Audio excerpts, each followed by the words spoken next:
Le agradezco muchísimo, un gran amigo, el doctor Javier Urbano Reyes, analista geopolítico y experto en temas migratorios, que esté con nosotros. Muchas gracias, Javier, qué gusto saludarlo.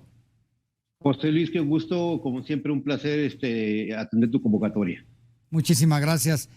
¿Le pasarán la factura los inmigrantes a los demócratas este mes de noviembre? Yo creo que sí, sigue siendo un tema. Desde Trump no se ha soltado el tema. Es un activo fundamental para los republicanos.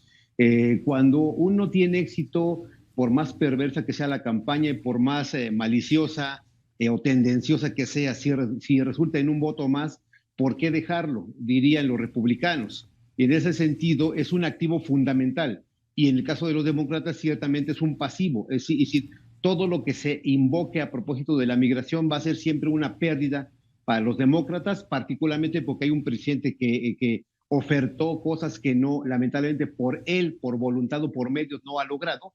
Y esto evidentemente está abonando sin duda alguna al aumento del potencial de votos ahora que se da esta votación en término medio en los próximos días en Estados Unidos, José Luis. Sí. Javier, y se tiene la idea, por lo menos en México, de que los demócratas siempre son promigrantes, y cuando vemos las cifras es todo lo contrario, ¿no? Obama, récord de deportados, Biden va por el camino, que además Biden fue vicepresidente de Obama, y va por el mismo camino. ¿Por qué se tiene esta impresión cuando al final resulta que es todo lo contrario? Hay una historia desde los 60, 70. Había iniciativas a propósito de los comités Viva Kennedy, en donde se percibía una cercanía de parte de un presidente demócrata y que buscaba mucho, cortejaba mucho el voto de la comunidad latina. Había una percepción y es constante la oferta relativa a ese punto, al tema de la lucha por las clases pobres, el tema de los derechos de las personas en situación de vulnerabilidad. Es decir, hay una narrativa en el Partido Republicano que focaliza mucho a estos grupos específicos. Luego después la práctica o la situación de necesidad de atender desde otra perspectiva a la migración, dado que los republicanos le han arrebatado el tema como tema activo a los demócratas, hace que los propios demócratas históricamente, por mucho que digan en su narrativa, en la práctica terminan haciendo algo incluso peor que los propios republicanos. Pero es una narrativa y es un imaginario de grupos específicos en Estados Unidos, José Luis. Claro. Ahora, yo recuerdo que en elecciones anteriores, sobre todo presidenciales, el voto de los cubanos de la Florida es importantísimo, o de los mexicanos de California. ¿Se estará jugando de la misma manera? ¿Sí juegan un papel vital? ¿O más bien ahora son las comunidades afroamericanas las que deciden el voto? ¿Cómo ves tu planteamiento para este 8 de noviembre? Sí, está como siempre, el voto latino es una narrativa artificial. No es voto latino, digamos, homogéneo, está disperso. Regularmente las poblaciones puertorriqueñas, cubanas, son más pro-republicanas, de ahí los bastiones en Florida.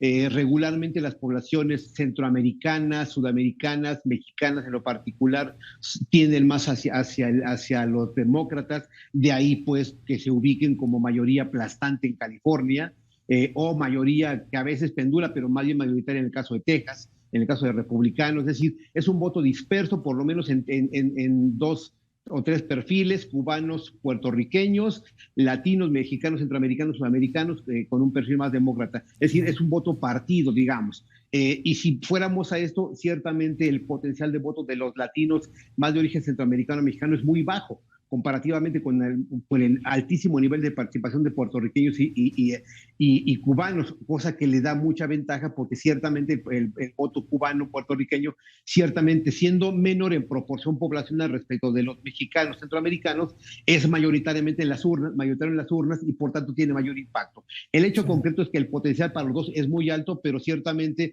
es mayor potencial dadas los enclaves que tienen políticos los cubanos y puertorriqueños, y ciertamente en el caso de los latinos hablamos de votos que están metidos en las urnas de estados que prácticamente ya están ganados de antemano, como en el caso de California. Por tanto, es un voto consistente, es un voto duro, pero que no tiende a cambiar las perspectivas generales de una elección. Yo creo que el voto va a estar más bien en otros sectores más específicos, como los conservadores, que son los que están llevando la batuta de los temas como contra del aborto, el tema de la migración, por supuesto, el tema de la securitización y ciertamente el tema económico, visto el problema que hace bien a nivel mundial de las recesiones y demás que está pasando en el mundo. mundo, y que ciertamente es lo que está pasando mucho en Estados Unidos. El votante se va a tocar el bolsillo, luego tiene un mensaje muy conservador en la actualidad, y ciertamente creo que esto no abona a buenas perspectivas al mandato de Biden. Aparte, y con eso termino, José Luis, históricamente desde la Segunda Guerra Mundial, todo presidente que está en funciones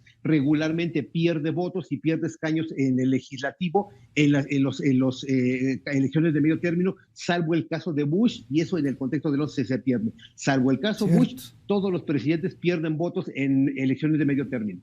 Me queda un minutito, Javier. Para México, un cambio en la mayoría del Congreso con esta relación tan extraña que tiene el presidente López Obrador con Biden, ¿ayudará o no tiene nada que ver? Porque al final cuenta relación entre los dos presidentes. No, va a afectar mucho, José Luis. El actual presidente tiene un nulo contacto con el legislativo, nunca los ha visitado, no tiene espacio de negociación con ellos, está en constante tensión con ellos, ya hay críticas a su plan de seguridad, el tema del TEMEC, tremendo, la inasistencia a las cumbres de presidentes, unas constantes descortesías que tiene este presidente, y obviamente el que potencialmente cambie a manos republicanas el legislativo en estas elecciones puede tener efectos muy negativos a propósito del vínculo con Estados Unidos. Ciertamente hay que tener una lectura muy cuidadosa, porque las perspectivas apuntan en que se va a agravar la situación de diálogo con el legislativo de Estados Unidos, y esto evidentemente no traerá buenas noticias para el gobierno mexicano. Estamos en el último año y medio de gestión, pero todos podría haber muchos efectos negativos dado el cambio que pueda haber. Si hay que estar alerta, por supuesto que tiene efectos y potencialmente muy negativos para México el que haya un cambio en estas elecciones, José Luis. Querido Javier, no sabes cómo te agradezco. Estás cordialmente invitado el 8 de noviembre, ya te buscaremos porque vamos a tener una transmisión especial, así que ya me adelanto. Te vamos a invitar para el 8 de noviembre. Encantado de estar contigo, José Luis. Un placer. Un saludo a ti y a tu auditorio. Es muy gentil, señor Javier Urbano. Ahí lo tiene usted. Extraordinario análisis.